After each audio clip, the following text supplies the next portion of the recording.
chocolate. Come on. Sing with me now.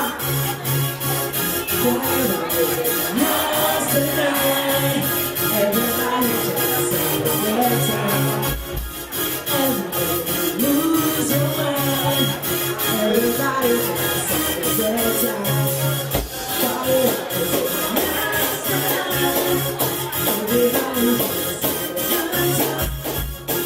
Everybody lose your mind. You just wanna see it. Shake that.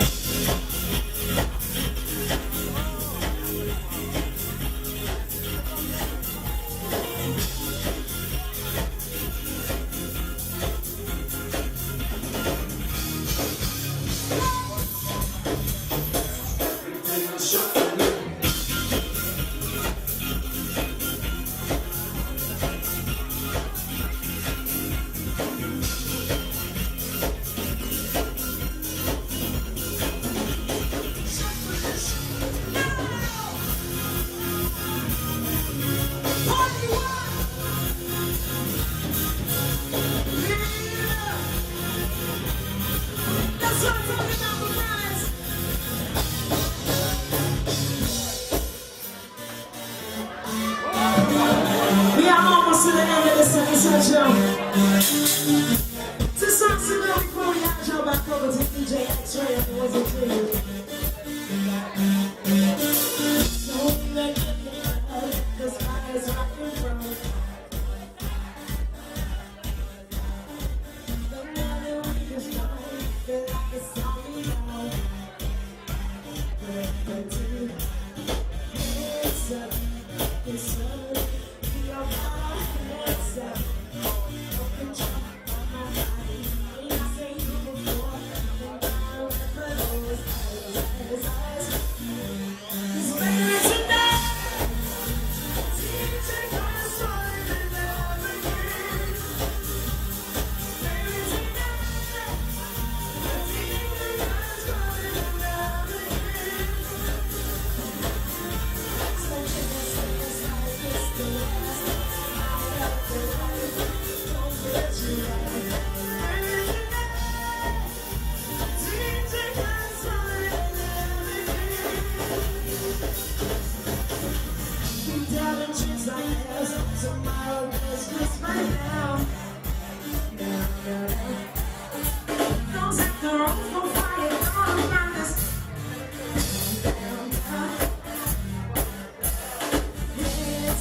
Oh, this is one happy bunch. I love this bunch.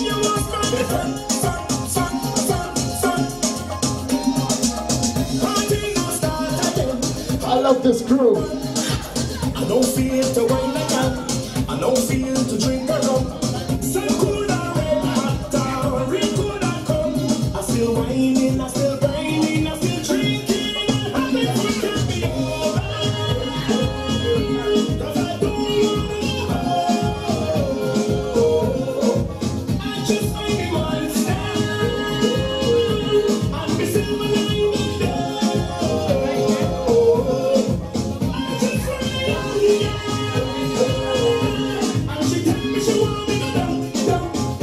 Welcome to Harrison's Cave. In just a few minutes, you will be witnessing one of nature's most beautiful works of art.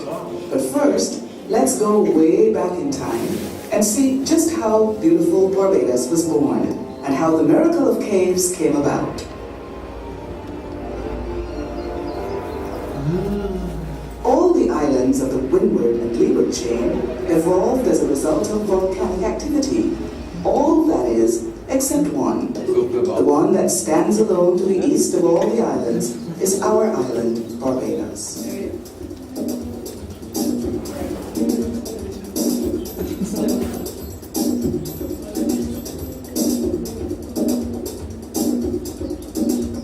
Barbados is a very young island, being a mere 60,000 years since it took on the shape it is today.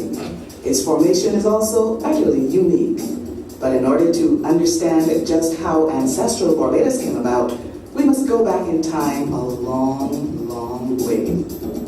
It is well documented that 200 million years ago, there was but one landmass on planet Earth, which modern geologists name Pangaea. About 180 million years ago, Pangaea started to fragment, and separate plates, as they are called, drifted away to form the continents. In the main, if two plates met head-on, they crumbled and were pushed upward. Many of the world's great mountain ranges were formed in such a way. In the case of the two plates we are looking at, the Atlantic plate folded under the Caribbean plate, and there, 50 million years ago, 4 kilometers beneath the surface of the ocean, the stage was set for the formation of Barbados. The trough that formed as a result of this folding action began to fill with sediments washed up from the South American continent. Along with these sediments, the tropically warm ocean teemed with billions upon billions of microorganisms that had shells of hard silica and carbonate. As the organisms' short life cycle ended, the skeletons of these tiny plankton were continually added to the so-called South American sediments. From time to time, the flow of these sediments slowed and the layer of plankton skeletons would increase. Now we fast forward to about 15 to 10 million years ago. The silica and carbonates of the plankton skeletons have now hardened into masses of solid rock we know as chalk, and less commonly, radiolurite. It could be said that these rocks are huge graveyards of microorganisms, and are therefore referred to as biogenic rocks. By about 10 million years ago, the two colliding plates had moved so much that the ocean floor itself began to buckle upwards, carrying the ridge of oceanic sediments closer and closer to the surface. This entire ridge emerged, and even today stretches from Puerto Rico in the north to Trinidad in the south. Finally, between 1 and 2 million years ago, a mere blink of an eye in geological terms, the seabed broke the surface at latitude 13 degrees north and 59 degrees west. And ancestral Barbados was born. It was, in fact, the area known today as the Scotland District. Before 800,000 years ago, coral reefs could not grow in the sea around ancestral Barbados. The conditions were not right. They needed clear, nutrient-rich water, which did not exist at that time. But then, Over a period of about 200,000 years, conditions for reef formation became ideal. Prolific coral growth took place in the relatively shallow waters that surrounded ancestral Barbados. At around 500,000 years ago, a massive tectonic push lifted the entire island along with the submerged coral reef terrace. The result was that this terrace was now entirely above sea level and became the first and upper coral terrace. Another outcome of this tectonic uplift was that an abundant fresh coral growth began in the new shallow waters created around the west and south coasts. At about the same time, erosion started to take place on the east coast, exposing the intriguing folds of the oceanic sediments that remain to this day. The sheer rock face of Hackleton's Cliff was also formed during this period. Further geological developments were that the heavy tropical rains started to carve gullies and erode subterranean caves. The final period of the evolving Barbados was from about 120,000 years ago, with two more significant tectonic pushes taking place. The latter, a mere 60,000 years back in time. These major pushes resulted in the middle and lower coral terraces rising above sea level. Heavy rainfall continued to erode existing gullies and enlarge older caves. The same processes that created Harrison's Cave are evident in the sculpted formations found at Welshman Hall and Jack-in-the-Box gullies.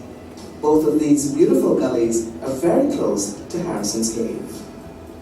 The existence of the cave we call Harrison's had almost certainly been known by the Amerindian Indians, the island's early inhabitants, but it seems that one Richard Ligon, as far back as 1647, could have been the first European to know of the cave. Certainly, it was documented that a Dr. Pinkherd and party in 1796 truly put the cave on the map. The cave was later named after Thomas Harrison, who owned the land in the area at the time. However, many years would have passed until Barbadian Tony Mason, who already had detailed knowledge of the cave, teamed up with Danish speleologist Ole Sorensen, and together they rediscovered the cave in 1970, generating great interest in this natural wonder. In 1974, the Barbados National Trust commissioned Sorensen to conduct a full survey in order to develop the cave as a local and tourist attraction. The cave was subsequently opened to the public in 1981. The original natural entrance that Sorensen used is still navigable and is now the focus of a unique wild caving tour for small groups. Over the past few years, the Harrison's Cave experience has been altered dramatically, with many innovative and exciting changes being made.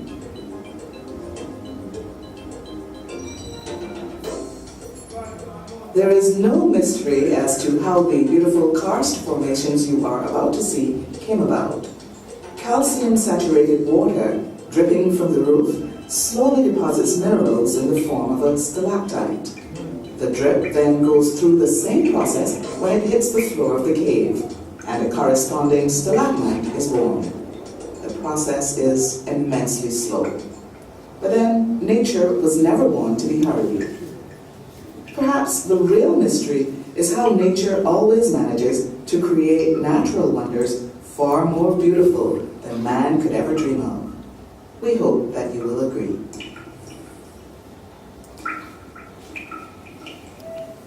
Donald Trump.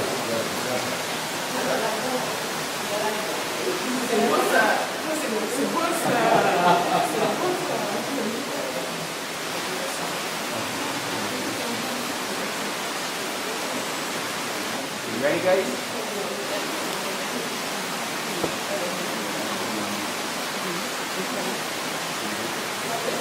Tout le temps petit, on entre là-dedans.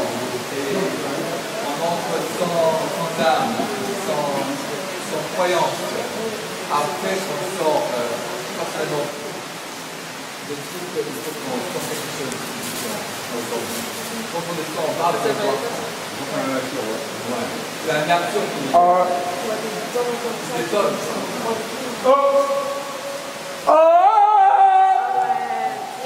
En arrivant en bas, ça va être tout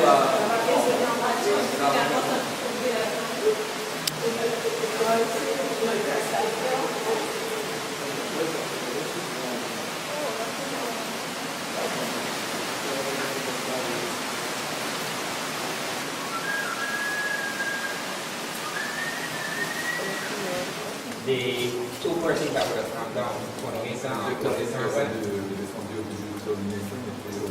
right, Ole Sorensen actually did a map. Il a fait une carte.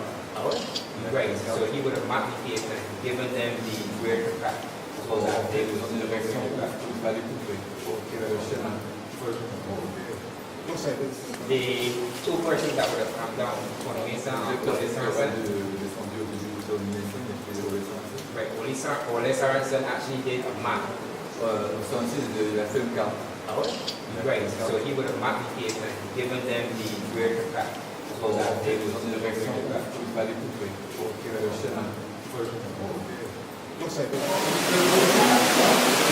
Ça vous prenez la va évoluer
Yeah.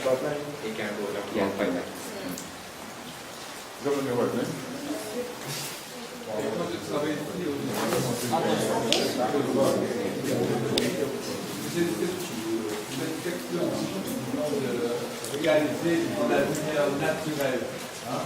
Avant, on avait du contrôle étienne, une lumière et on arrivait à 105. Il a déjà fait.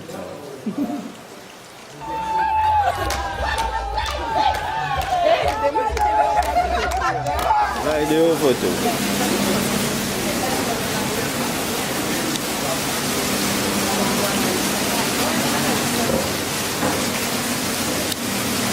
Tout ça en bois putain là, on va donc t'as pas bougé. Boîte, on va rapidement vite.